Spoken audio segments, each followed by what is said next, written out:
So I'm Ivar Grimstad. I work for Cybercon in Sweden, and I'm here at JavaLand for my 5th time.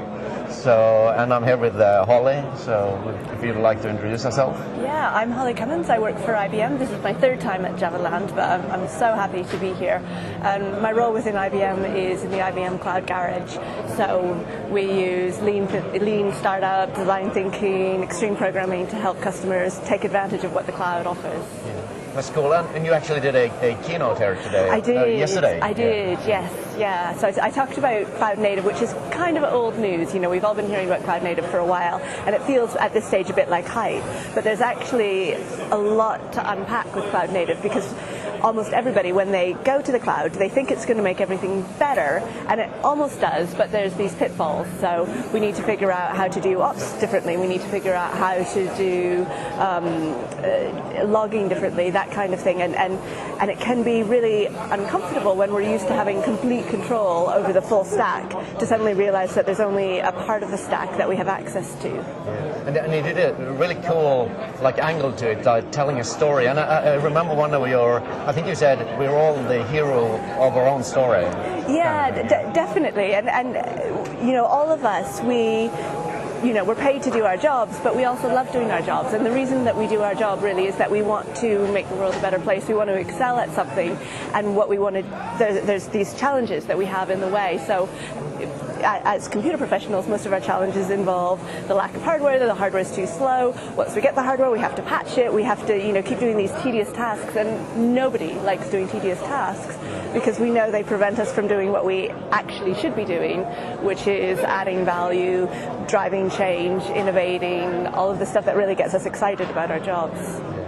And we talked about the JavaLand conference. I'm actually here for the 5th time, and I've been out jogging in the morning for 4 of them, and we were actually out jogging this morning as well. Yeah, it's such a great part of the conference. It's such a nice way to start the day, and it's such a nice way to feel connected to the community as well, because with these events, it's all about the community. And I think especially with JavaLand, because it's somewhere that none of us live, and it's somewhere where none of us work, we're all staying here, and then that just gives it a bit more of a festival feel, and we can get a deeper engagement with the community with things like the jogging. Yeah, and we get these cool T-shirts with the JavaLand jogging. So I use mine at the gym all year around. So every year I come with a new color and a new year with the JavaLand. Yeah, it looked really cool because there was probably about maybe 20 or 30 of us, and we were all out in our blue T-shirts in the forest running, which is, I think, that's the picture of the Java community that I want to have in my head. Yeah,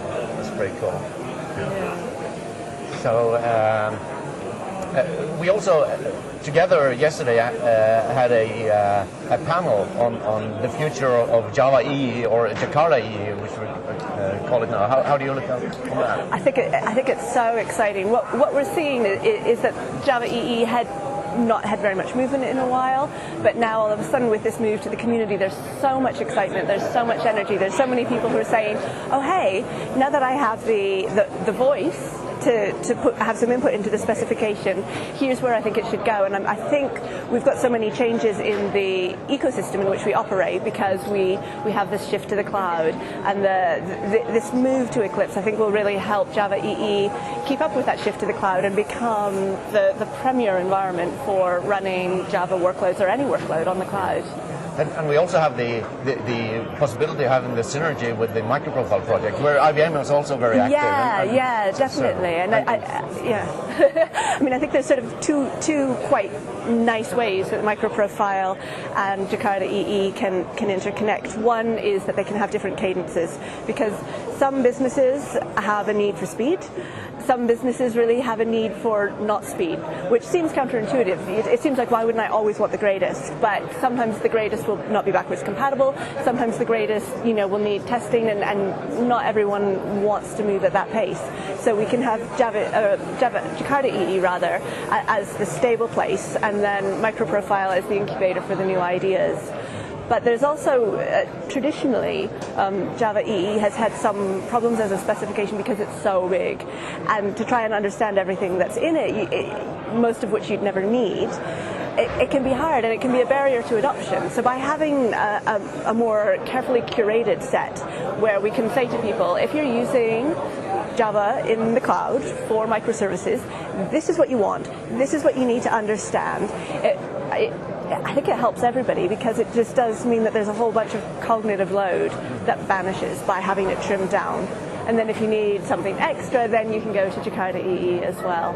Overall, we're super positive about the Jakarta EE and Eclipse and everything is happening. Definitely, it's a new start. Yeah, I mean, I think it's such an exciting time to be in the Java ecosystem because we have such a heritage behind us, but we're also looking to the future. We can see the exciting improvements coming, and we can also see that this sort of depth of experience that we've got in the past, and that's a really powerful combination. Yeah. And also we have the history of Jakarta from Apache. So, yeah. so as a collection of Java projects, and now it's a collection of Java or technologies in Eclipse, and we can just build on that history as well. And I think there's just something so lovely about the fact that it came from Apache and now it's in Eclipse, and we can see that interconnection and interlock and collaboration between the different open source foundations as well, because the point of open source is to be open, and so it would be awful if we had open source silos that sort of weren't talking to each other, because then we would be having to fight amongst ourselves, and that doesn't help anybody. It certainly doesn't help the users. Yeah, and as an example of collaboration, we have all these companies that traditionally we aren't used to having in the Java EE ecosystem, like Pivotal is joining, and that's pretty cool as well. Yeah, I think that's fantastic, because again, we might think vendors want to fight with each other, but that just hurts users, and it doesn't really help the vendors either. Yeah. So I think this was a really nice talk, and I mean, we're here at JavaLand, and it's a great place to be. Lots of community activities. Yeah. And, Thank you. Cool.